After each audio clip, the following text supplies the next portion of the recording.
So as I'm verifying these different equations, I'm only going to work on one side. I'm not going to mess with the other side.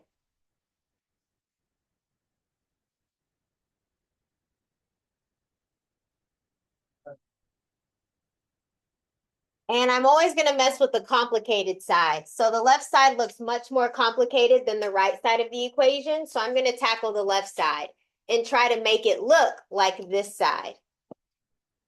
Okay? In the end, my goal is to have it looking like secant squared x equals this side, secant squared x. This is my goal.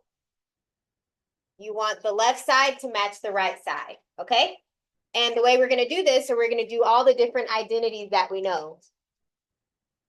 So what I can do first is if I distribute this, these are reciprocals. Reciprocals equal 1. If I distribute this to this whole thing, this becomes sine squared x, secant squared x. The right side stays the same. Now, remember, a tip that I have was to rewrite things as sines and cosines, so that might help us out. So I can rewrite this secant as 1 over cosine squared. Everything else can stay the same. Now, this right here is sine squared over cosine squared. Which identity is that? Yep, this equals tangent. So I'm going to write 1 plus tangent squared x equals secant squared x. So you should notice an identity. This is a Pythagorean identity. And it says that 1 plus tangent squared is just equal to secant squared. So now both sides of my equation match.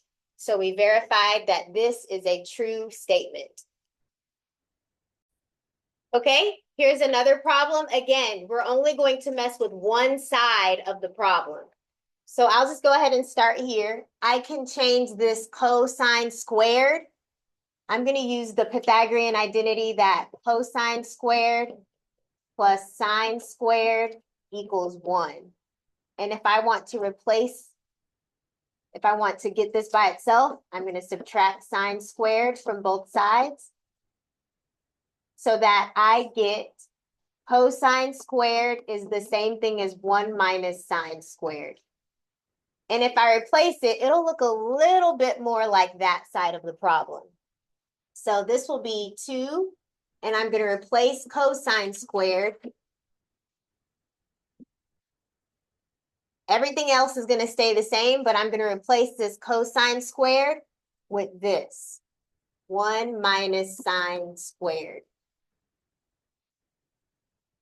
Okay, we're a little bit closer to matching the sides. I'm going to distribute this 2.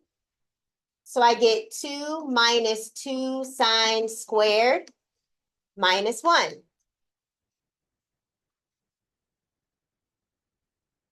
And then 2 minus 1 is just 1.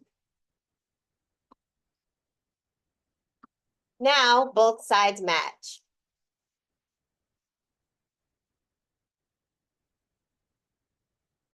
Okay, here's another one. What I'm going to do is I'm going to multiply this side by 1 over 1. And that really won't do anything. But another thing that's also a ratio of 1 over 1 is tangent. I'm going to multiply by tangent over tangent because this is equal to 1, equivalent to 1. Now I'm going to multiply it in.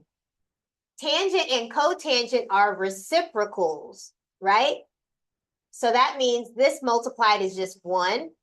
Tangent times 1 is tangent x. Now do the denominator. Tangent times its inverse is 1. Tangent times negative 1 is negative tangent x. Now they match.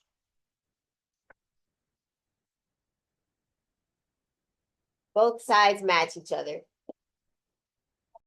I just did this. I knew to do this because I wanted to end up with a plus tangent right here to this 1.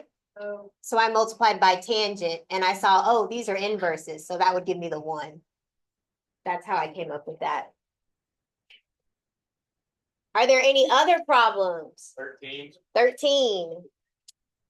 All right, for this one, I have 2 fractions, so I'm going to get the same denominator. If I multiply this one by 1 plus sine x, and this one by 1 minus sine x, the denominators will match. But I also have to multiply the numerators by the same exact thing. So in my numerator, I have this 1 plus sine x plus this 1 minus sine x. And my denominator are the same. 1 plus sine x,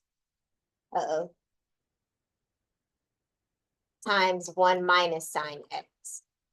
Okay, so now if I simplify this, 1 plus 1 is 2. Sine and negative sign, those cancel out, don't they? So I just have 2 over 1 plus sine x and 1 minus sine x. All right, so what I can do next is I can multiply the denominator. So 1 times 1 is 1. This is negative sine x. This is a positive sine x. And this is negative sine x squared. Those cancel. So what I have is 2 over, is that a negative?